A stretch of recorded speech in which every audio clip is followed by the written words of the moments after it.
नमस्कार, प्रभा साक्षी news network और आप सभी का स्वागत है।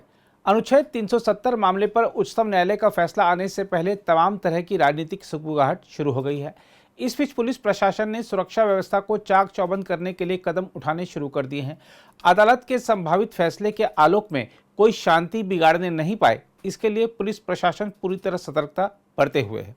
इस बीच अदालत के फैसले से पहले कानून और व्यवस्था मुद्दे पर चर्चा करने के लिए पुलिस और प्रशासन के शीर्ष अधिकारियों ने शुक्रवार को श्रीनगर में एक बड़ी बैठक भी की है। जम्मू कश्मीर पुलिस के एक वरिष्ठ अधिकारी ने कहा है कि किसी भी उपद्रव या सोशल मीडिया के दुरुपयोग में लिप्त पाए जाने वाले किसी भी व्यक्ति के खिलाफ दंडात्मक कार्रवाई की जाएगी। पुलिस प्रवक्ता ने कहा है कि जम्मू कश्मीर के अतिरिक्त पुलिस महानिदेशक कानून और व्यवस्था विजय कुमार ने पीसीआर कश्मीर में पहली बार कश्मीर डिवीजन के सभी जिला मजिस्ट्रेट और वरिष्ठ पुलिस अधीक्षकों की एक संयुक्त बैठक की अध्यक्षता की।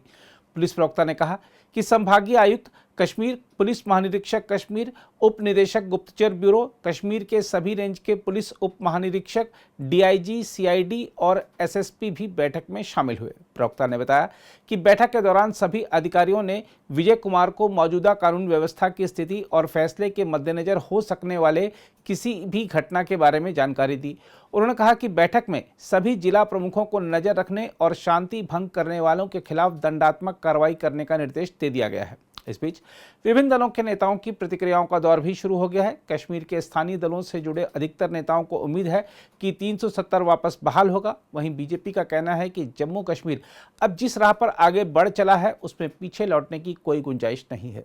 जम्मू कश्मीर पीपुल्स कॉन्फ्रेंस के अध्यक्ष सज्जाद गनी लोन ने कहा है कि अनुच्छेद 370 की बहाली होनी चाहिए, जम्मू कश्मीर का राज्य का दर्जा बहाल किया जाना चाहिए और राज्य में जल्द से जल्द विधानसभा चुनाव कराने चाहिए। 16 दिन तक हियरिंग चलती रही। आपके जो वकील थे उन्होंने ज़बरदस्त वकालत की थी जम्मू कश्मीर के केस की, तो अब 11 दिसंबर को उसकी जजमेंट आने वाली है। क्या कुछ एक्सपेक्ट करते हैं आप, किस तरीके का फैसला आएगा?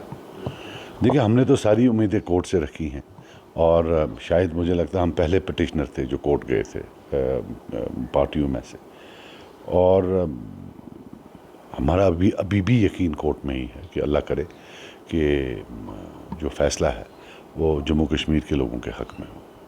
सर, जिस तरीके से होम मिनिस्टर ने परसों पार्लियामेंट में बयान दिया था कि नेहरू की ब्लंडर थी आर्टिकल 370 रखना, और उसके साथ साथ हम लोगों की जो मुल्क के लोग थे उनकी डिमांड थी कि आर्टिकल 370 हटाया जाए, जो हमने किया। तो आपको लगता है कि इस माहौल में जहाँ हमें जो होम मिनिस्टर वो वकालत करते हैं हटाने की, जम्मू कश्मीर के लोगों के एहसास या जज्बात की कदर की जाएगी?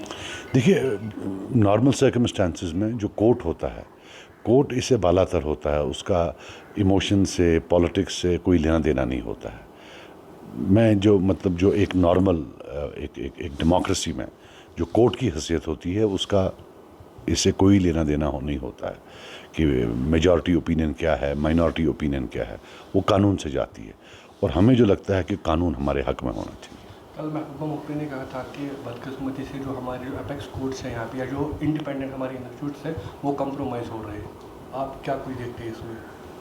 वो उनको बोलने का हक है, मैं तो नहीं बोल सकता हूँ। अच्छा सर, ये भी जानना चाहेंगे कि आपको याद होगा कि लगातार जो मरकज़ी सरकार है या यहाँ की अली इंतज़ाम है वो ढिंडोरा पीट थे कि हमने डेमोक्रेसी ग्रास रूट लेवल तक पहुँचाई है। अब आप देखिए म्यूनसिपैलिटीज़ का टेनवर भी ख़त्म हो गया है। अब जो सरपंच का उनकी भी टेनवर ख़त्म हो गया, लेकिन न तो उनकी इलेक्शन की बात हो रही है न असेंबली इलेक्शन की बात हो रही है। एक तरह से बताया जा रहा है कि हमने डेमोक्रेसी जो है पूरी पहुँचाई है, डिसेंट्रलाइजेशन ऑफ पावर्स किया है। तो एडमिनिस्ट्रेशन को मैं बताना चाहूँगा, ये जो डेमोक्रेसी है ना, ये पार्ट कॉन्सेप्ट नहीं है, ये एक फुल कॉन्सेप्ट है। ईदर यू हैव इट और यू डोंट हैव इट। या आपके पास डेमोक्रेसी है या आपके पास डेमोक्रेसी नहीं है। अगर ग्रास रूट पर की है तो क्या इसका ये जवाज़ है कि जो टॉप लेवल पर है, जो डिसीजन मेकिंग है, जहाँ लॉज बन सकते थे, जहाँ पूरी स्टेट चलाई जा सकती है, वहाँ ना रखें, वो कैसी डेमोक्रेसी होगी? ऊपर से नीचे तक the entire pyramid of democracy has to be vibrant और जो काम करे, राइट? तो ये ड्रामा जो है कि नहीं जी हमने ग्रास रूट डेमोक्रेसी को स्ट्रेंथन किया, ईदर यू हैव इट और यू डोंट हैव इट। देखिए, जो भी यहाँ एडमिनिस्ट्रेशन है, अपार्ट फ्रॉम जो ऑफिसर्स हैं, राइट, वो तो एक सिस्टम के तहत हैं, उनका कोई जवाज़ नहीं बनता है, डेमोक्रेटिक कॉन्स्टिट्यूशनल जवाज़ नहीं बनता है यहाँ beyond a certain time gap यहाँ होना। यहाँ जम्मू कश्मीर के लोग ने जिनको चुने, चाहे हमारे सियासी हरीफ को चुने, किसी को भी चुने, any day that is better than what we have. LG साहब का मानना है कि अगर लोगों से पूछा जाए तो 80% लोग जम्मू कश्मीर के यही मानेंगे कि हम एलजी इंतज़ामिया में ही रहना चाहेंगे। नहीं, मैंने भी सुना कि एलजी साहब ने ऐसा बोला है कि 80% लोग जी बोलेंगे, लेकिन उसके लिए इलेक्शंस होते हैं, वही तय करते हैं 80, 40, 20। अब कल बोले नहीं जी अब ओपिनियन पोल हो गया तो आप पार्लियामेंट नहीं करेंगे, ऐसा थोड़ी होता है। सर आखिर में जानना चाहेंगे कि इंतज़ामिया का दावा हालात ठीक है, लेकिन कल ही एक और पुलिस ऑफिसर का जनाजा उठाया गया, या इसके पहले भी नॉन लोकल्स पे अटैक किए गए, तो आप क्या देखते हैं, हालात ठीक है या अभी भी वैसी हालात है जैसे नहीं, वायलेंस जो है नहीं, हालात लॉ एंड ऑर्डर में थोड़ी बेहतरी आई है, पत्थरबाजी बंद हो गई है, ओवरऑल हड़ताल कम हो गई, इसमें कोई शक नहीं, जो सच है वो बोलना चाहिए। तो लेकिन ये चुटपुट ये टेरर के वाक़ात हैं, जिसमें जैसे हमारे जो कल एक इंस्पेक्टर वो शहीद हो गए, एक यंग मैन, तो ये तो वो करते रहेंगे जिनके जो इंटेंशंस ख़राब हैं, लेकिन बहरहाल as a we have to fight that war also. अगर आप भी लेना चाहते हैं देश दुनिया की तमाम जानकारी तो आज ही सब्सक्राइब करें हमारे चैनल को। साथ ही नीचे दिए बेल आइकन को जरूर दबाएं ताकि हर अपडेट आप तक पहुंच सके।